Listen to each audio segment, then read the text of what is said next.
when you live overseas, there's a much greater probability of failure, and perhaps even, spectacular failure, like totally running out of money or something. And so you're consciously and constantly aware of that, and that forces you to really push yourself in a variety of different directions. And that sort of, for me, and that sort of really intensified my adventure, or my adventurous nature. It really brought that to the fore, because I was inquisitive and interested anyway, but this huge potential for failure meant that I was, the whole thing kind of took on a different complexion, but it really motivated me. And in the history of Irish setting forth and going away from Ireland, I guess historically in the 19th century, Ireland used to export overwhelmingly, though I don't know how much this bears out on the figures, but like overwhelmingly poor people. But now the people like you who have left the country, it's more of the brain drain situation. I wonder when that happened. For the longest time, certainly up into the first half of the 20th century, the majority of people that left Ireland did so just out of a sheer lack of opportunity. They were uneducated. Many of them were just peasant farmers or labourers. They just couldn't eke out a living at home, basically. And so they went to the New World. They went to Canada and America and Australia and New Zealand, legally or illegally, where there was more opportunity or more potential for them to gain some kind of economic and employment return from what limited skills they had, just by virtue of the fact that they'd work hard or whatever. And there's migrant populations all over the world that are doing that even still, so it was nothing unusual in that regard. I think from about the 1960s or 70s onwards, there was a marked increase in educated people leaving, because the Irish university system started to produce a lot of graduates. Fees were abolished. We were very well positioned at the edge of Europe with historic ties to America, the UK, places like Australia, New Zealand, Canada, but also we're right next to Europe. So the Irish government used that to their advantage, setting the country up as a hub for multinationals, for big companies like Microsoft, Facebook and Google.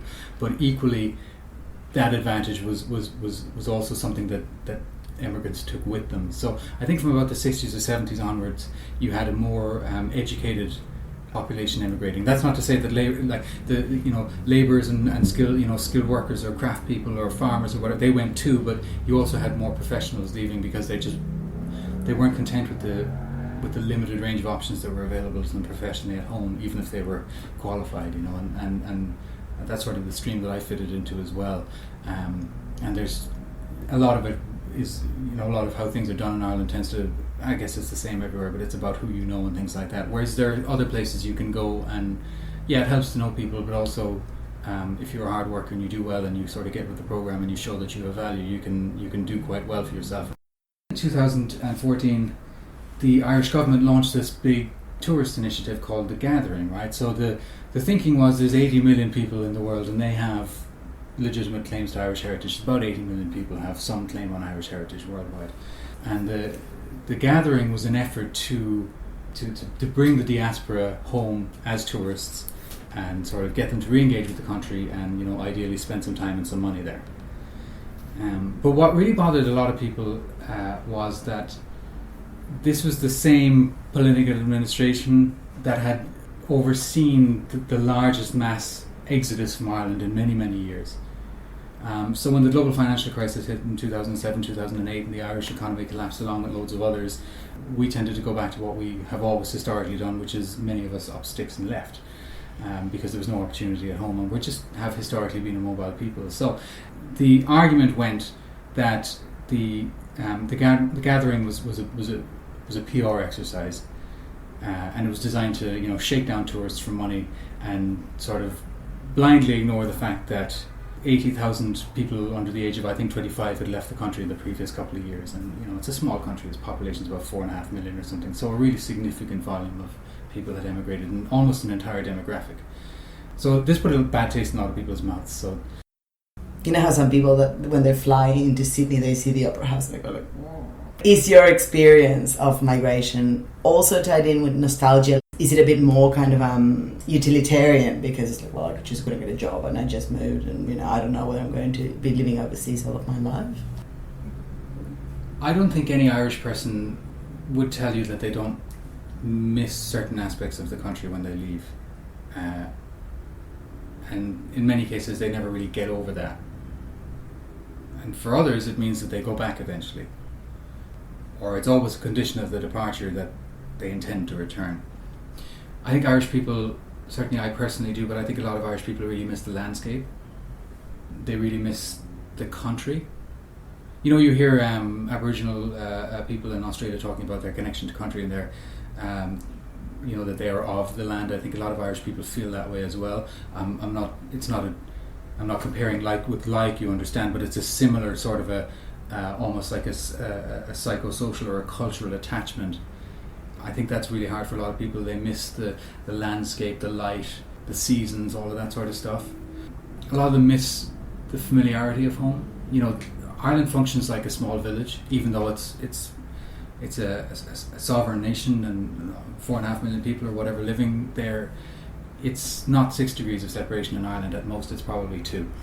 And so the whole place has this sort of small village mentality, and it's very easy to know people or find connection with people, or oh yes, yeah, actually, you know, I knew your cousin, or I know your cousin, or I went to college with your brother, or whatever, you know. And that sort of sense of familiarity, that social glue, I think a lot of Irish people really struggle without that. When you emigrate, you lose that, but you also lose the sort of the social happenstance, this sort of, you know, running into somebody on the street thing, or you know, knowing where to find people, or everything sort of being a manageable sort of a distance. And so when you come to another country where everything is much larger and more populated, more anonymous, I think that's something that people miss as well. I guess it's a funny thing though when you come to a new place and you're trying to be as anonymous as you can be, or at least if not anonymous, then as open to the experience as you can be, because it can, for me anyway, I found it was quite a cold experience for the first while. I kept looking in Brisbane thinking, there's a way in here, but I don't know what it is, you know. There's a way to transition to the inside of this place, as opposed to just feeling like a long stay tourist, you know. And I think that's a challenge, and probably for a lot of people, they look to their own country people, if they can find them as shepherds or guides to show them that way, you know, that journey. I dare say I would have struggled a lot more if I wasn't in the university sector. That's a big help, because the university sector is inherently international. So you're surrounded by people who are in similar situations to you, but not from the same place. I think if I was working in a more mainstream job here, I probably would have found that a lot harder. Although I guess I probably would have been working with more Australians, so maybe that would have been... But it was just the way it panned out. But after 6 years, this seems just as familiar as anything. I've been here, 5 and a bit years. It seems so normal now. Mm. When you were a boy, did you think that you would go and live somewhere else? No, well, I don't think it was something that I actively thought about. When I was growing up, my parents both worked, and so I used to go to this woman's house, Mrs. Cleary. She was like another grandmother, and she minded me for a lot of my childhood when my parents were at work. And she was Irish, but she had lived in America in the 1960s. She was there for about a decade or so, but she never really got over coming back. She was very happy and content in the US and didn't really want to come back. It was sort of a decision she had forced on her in a sense. But being around her and her family when I was younger, everything was about America. You know, I heard about America all the time, and how wonderful it was, and how everything was, you know, bigger there and better and brighter, and you know, that kind of narrative, you know, the American dream thing. But they, I guess, in their own way, being there in the 60s, had kind of lived their version of it, you know. I grew up hearing about America, and whilst I never had specific intentions of living there, it was always in my mind. I was always very amenable to the US, you know. And I ended up marrying an American, actually, but that was just coincidence. But I think I got to a point personally at the end of 2005 where I was done with Ireland. I really felt that I had had enough. You know, I didn't like the way the place was going. I didn't like the way that people were treating each other when the economy was very buoyant and there was a lot of money around. People became very superficial. I felt anyway, they became very superficial, very craven and demanding, which is really materialistically orientated. And actually I remember it was just coming up to Christmas 2005, and I was sitting having coffee one day, and it was probably about 6 or 7 days before Christmas, And that's about the point at which the immigrants, or the emigrants I should say, start to return home for Christmas. So I was putting down time waiting for friends to come back from overseas, and I'd finished work early that year, and I just remember being kind of appalled. I was sitting on the street watching people doing their Christmas shopping, and they were just barging into each other and elbowing each other and rushing about and looking frantic and dead-eyed, and I just thought, this is just awful, and this is a point that we've gotten to. We've allowed ourselves to get to this point, and it really didn't resonate with me, and I didn't like what I was seeing, and it sort of clarified something I'd been feeling for a long time, or for a few years anyway. And I just remember making the decision then. I thought, right, that's it, I'm done here now. I'm no longer happy with what's on offer here personally, and it's time to think about moving on, and go and experience someplace else. And I did, but it took a few years because I felt like I needed to requalify before I left, and I wasn't happy with what I was doing anyway. So it was there was a double incentive to requalify, and I did. And once that was done, then I left. So it took a few years, but those few years were hard for me because I was sick of the place, but I wasn't yet able to get out. And then ultimately, when it came to leaving, there was the usual sadness and everything like that, of course, and it was hard to leave, but I'd spent so long thinking about it that there was no way I wasn't going to go through with it. It's interesting, isn't it, that sort of feeling that there is at a certain point a tipping point in which I guess you sort of recognize that you're ready to go. Yeah. Whether you're going tomorrow or in 6 months, but it's like in your head it's you who is going, rather than people who kind of get wrenched apart from their homeland and they just have to go in a rush, or in kind of distressing circumstances, like poor people used to come from Ireland to work. Yeah, there's a lot of people who end up living in other countries who never wanted to. I wanted to, so I did. I followed my heart. I don't expect anybody's sympathy, in the sense that I'm not going to play the kind of poor me, I'm a stranger in a strange land kind of card. Yeah, I am, but that's by choice. But there's a lot of people out there, like you mentioned, who aren't, who for one reason or another, conflict or whatever, have ended up being displaced. And I feel, I think about those people and the situation that they must be in, and I think about how hard it was for me to voluntarily leave. And I could go back tomorrow if I wanted to. But then you contrast that with people who are forcibly have to leave and they can never go back, and what they used to know as home isn't even there anymore. I don't know how people get through that, It's interesting because you have a little boy. Yes, I do. I'd be very interesting to hear how that pans out, like with your parents. How do your parents become grandparents to a child that they get to see a few times in a year, if that? Yeah, it's not easy for anyone, and his other grandparents are in the US, so it's an even more peculiar situation. He doesn't have grandparents anywhere close. I think they find it very hard. I only have one sister, so it's not like there's a whole bunch of us and we have a whole bunch of children between us. My parents only have one grandchild, and that's my son, and they're in Ireland and he's here. And so, I think in a sense for them it becomes almost like an abstract thing, because when you can't emotionally connect with somebody, and Skype and things like that are a huge improvement on even a decade ago, but now we've got all of these new technologies, but they help, but they don't.